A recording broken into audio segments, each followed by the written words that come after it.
नमस्कार दोस्तों, स्वागत है आपका आज के मुख्य समाचारों में। जी हां दोस्तों, आपको यहां पर देखने को मिलेंगी सुबह से लेकर शाम तक की तमाम बड़ी खबरें, मुख्य समाचार, ब्रेकिंग न्यूज अपडेट्स के रूप में।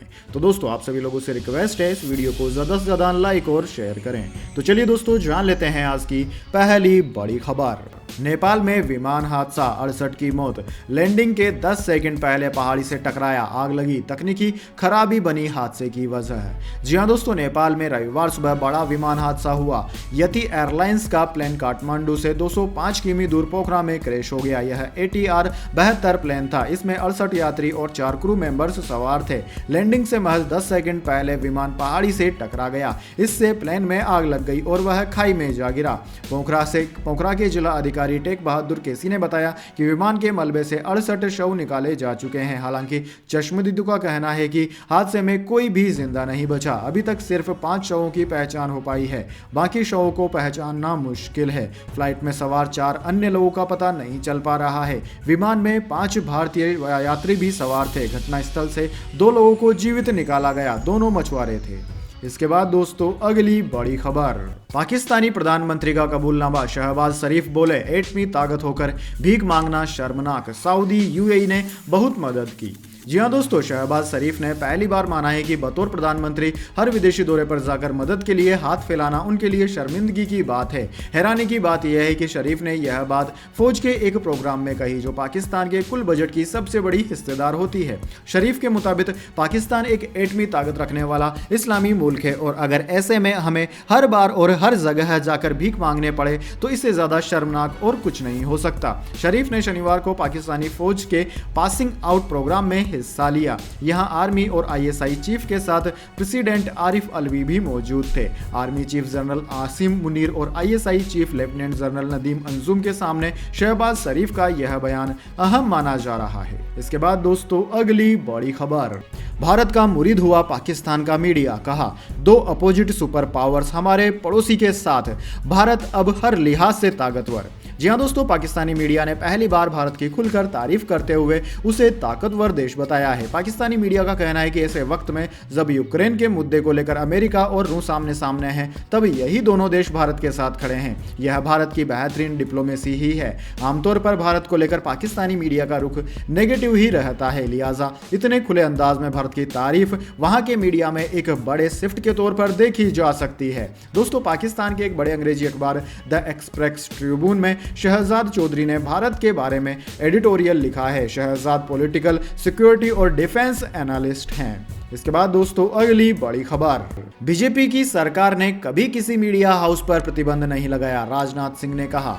जी हां दोस्तों, रक्षा मंत्री राजनाथ सिंह ने रविवार को मीडिया की स्वतंत्रता को लेकर एक बड़ा बयान दिया है। उन्होंने कहा है कि प्रेस की स्वतंत्रता से उल्लंघन का आरोप लगाने वाले भूल जाते हैं कि उनकी पार्टी की सरकारों ने किसी भी मीडिया संगठन पर कोई प्रतिबंध नहीं लगाया है और न ही किसी के अभिव्यक्ति की स्वतंत्रता के अधिकारों का हनन किया है। रक्षा मंत्री ने कांग्रेस पर निशाना साधते हुए कहा कि अगर बात प्रेस की स्वतंत्रता की है तो कांग्रेस ने ऐसा करने के लिए संविधान में संशोधन तक किया था। उन्होंने इस दौरान 1951 में अनुच्छेद 19 किए गए संशोधन की याद दिलाई। RSS से जुड़े साप्ताहिक पांचजन्य द्वारा आयोजित एक सम्मेलन में राजनाथ सिंह ने कहा कि अभिव्यक्ति की स्वतंत्रता के संबंध में देश में फिर से एक बहस शुरू हो गई है। इसके बाद दोस्तों, अगली बड़ी खबर। सऊदी अरब ने नागरिकता के नियम में किया बड़ा बदलाव, अब ये लोग कर सकते हैं आवेदन। जी हां दोस्तों, सऊदी अरब ने अपने नागरिकता नियम में बड़े बदलाव की घोषणा की है। खलीज टाइम्स ने अपनी रिपोर्ट में बताया कि प्रवासी नागरिक से शादी करने वाली सऊदी महिलाओं के बच्चे अब 18 साल की उम्र के बाद नागरिकता के लिए आवेदन कर सकते हैं। सऊदी अधिकारियों ने सऊदी अरब राष्ट्रीयता प्रणाली के अनुच्छेद 8 में संशोधन को मंजूरी दे दी है। द डेली ने सऊदी गजट का हवाला देते हुए बताया कि केवल प्रधानमंत्री को ही नागरिकता देने का अधिकार है। सऊदी अरब राष्ट्रीयता प्रणाली के अनुच्छेद 8 के अनुसार एक व्यक्ति जो सऊदी में एक विदेशी पिता और एक सऊदी मां से पैदा हुआ है, नियम के मानकों को पूरा करने पर उसे सऊदी नागरिकता दी जा सकती है। नागरिकता के लिए शर्तें हैं। शख्स को अरबी भाषा में धारा प्रवाह होना चाहिए। कानूनी उम्र के आने पर राज्य में स्थायी निवास का दर्जा होना चाहिए। उसे अच्छे आचरण और अच्छे चरित्र का होना चाहिए। कोई आपराधिक सजा या किसी कृत्य के लिए 6 महीने से अधिक का कारावास नहीं होना चाहिए। इसके बाद दोस्तों अगली बड़ी खबर, जोशीमठ को लेकर वर्षों पहले हो गई थी भविष्यवाणी, भगवान बद्रीनाथ का रास्ता हो जाएगा बंद। जी हां दोस्तों, उत्तराखंड के जोशीमठ में आई दरारें अभी भी लोगों की परेशानियों को बढ़ा रही है। लोग अपने घरों को छोड़कर राहत शिविरों में रहने को मजबूर हैं। 700 से अधिक घरों में दरारों को चिन्हित किया गया है। दरारों के चलते करीब 180 लोग बेघर हो चुके हैं। इस बीच अब जोशीमठ में आई दरारों को एक सदियों पुरानी भविष्यवाणी से जोड़ा जा रहा है। यह भविष्यवाणी जोशीमठ और आसपास के गांवों में सदियों से लोग एक पीढ़ी से दूसरी पीढ़ी को ट्रांसफर करते रहे हैं। टाइम्स ऑफ इंडिया की रिपोर्ट के मुताबिक लोगों का दावा है कि जोशीमठ के रास्ते बद्रीनाथ मंदिर पहुंचने का रास्ता कठिन हो जाएगा। भगवान बद्रीनाथ की पूजा जोशीमठ से करीब 22 किलोमीटर दूर सुवई में होगी। सुवई गांव तपोवन से थोड़ी दूर पर आगे है। सुवई में 8530 फीट की ऊंचाई पर स्थित भविष्य बद्रीनाथ मंदिर में इस पूजा को कराया जाएगा भविष्य में। इसके बाद दोस्तों अगली बड़ी खबर, नितिन गडकरी के नागपुर ऑफिस में आया धमकी भरा फोन, जांच में जुटी पुलिस।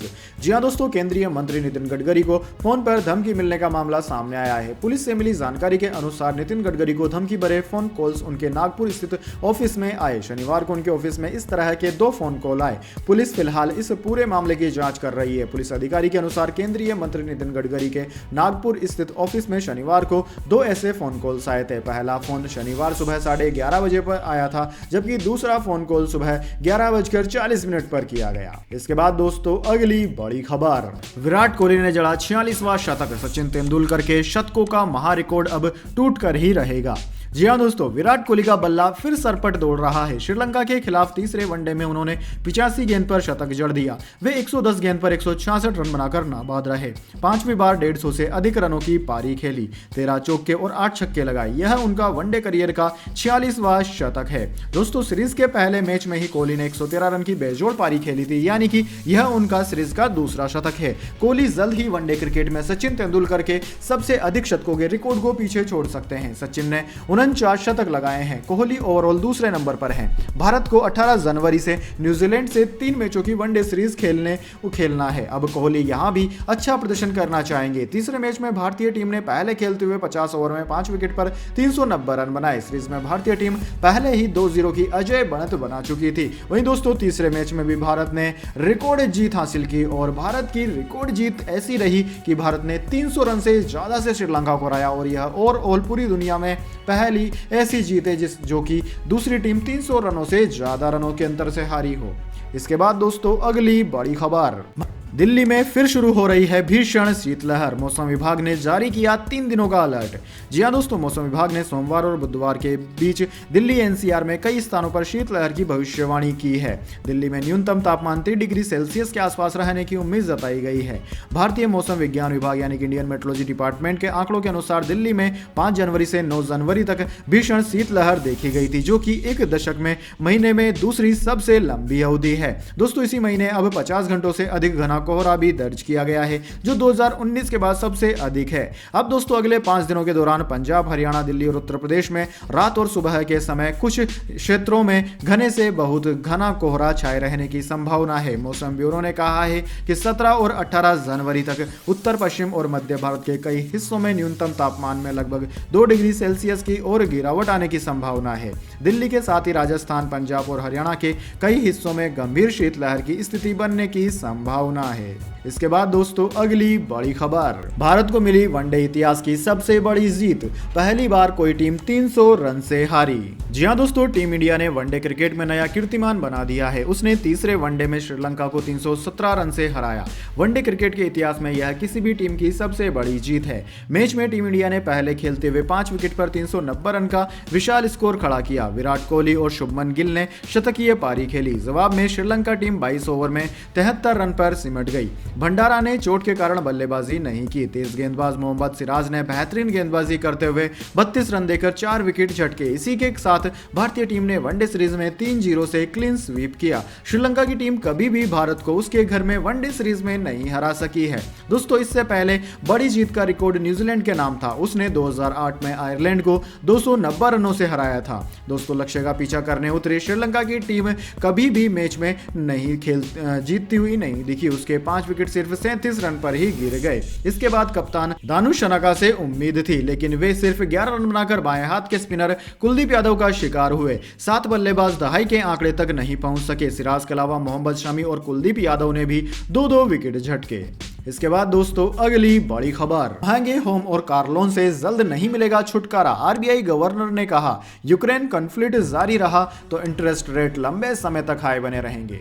जी हां दोस्तों, रिजर्व बैंक ऑफ इंडिया यानी कि आरबीआई के गवर्नर शक्तिकांत दास ने हाल ही में इस बात के संकेत दिए हैं कि आगे भी महंगे लोन पर जल्द राहत नहीं मिलने वाली है। मतलब साफ है कि अभी कुछ और समय तक होम लोन, कार लोन और पर्सनल लोन पर बढ़ी हुई ब्याज दरें देखने को मिल सकती हैं। शक्तिकांत दास ने कहा है कि अगर यूक्रेन कॉन्फ्लिक्ट जारी रहा तो इंटरेस्ट रेट्स लंबे समय तक हाई बनी रह सकती है। साथ ही उन्होंने यह भी कहा है कि सप्लाई चेन से जुड़े मुद्दों में सुधार हो सकता है, इससे महंगाई में कमी आएगी। दास ने शनिवार को एक इंटरव्यू में कहा कि मैं यह कहना चाहूंगा कि यह फरवरी में होने वाली मॉनेटरी पॉलिसी कमेटी मीटिंग के फैसलों को लेकर संकेत नहीं है। अगर जियोपॉलिटिकल टेंशन अभी भी इसी तरह की बनी रहती है तो ब्याज दरें लंबे समय तक हाई ही बनी रहेंगी।